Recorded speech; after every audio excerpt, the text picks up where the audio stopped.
गाड़ी में भोला चले रोड़ा चले शहर में, चले रंगदारी तो हटॉप घर में। गाड़ी में भोला चले रोड़ा चले शहर में, चले रंगदारी तो हटॉप घर में। काहे तू संकल रहो सबका पे भड़कल रहो, काहे तू संकल रहो सबका पे भड़कल रहो। रह परेशान तो हर साथ देख के डर गइलू तू, डर गइलू पर ठाट देख के, चंदर बंसी जी के जात देख के। चंदर बंसी जी के जात देख के।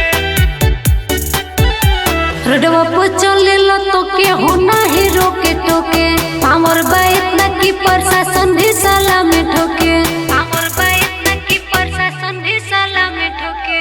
हम रही जेल के भीतर चाहे हम रही बाहर, एक गो फोनावा पे मुड़ी कट के जाई नाहर, एक गो फोनावा पे मुड़ी कट के जाई नाहर। बिपिल होला तो हर हाट देख के डर गइलू तू,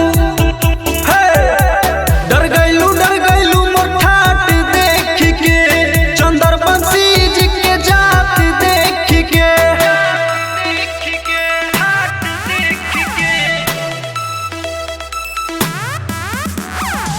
तोहर तो जितना साथी सभन के चौड़ा छाती, छोट छोटे बात पे सबके दहिया पर गिरे लाठी, छोट छोटे बात पे सबके दहिया पर गिरे लाठी।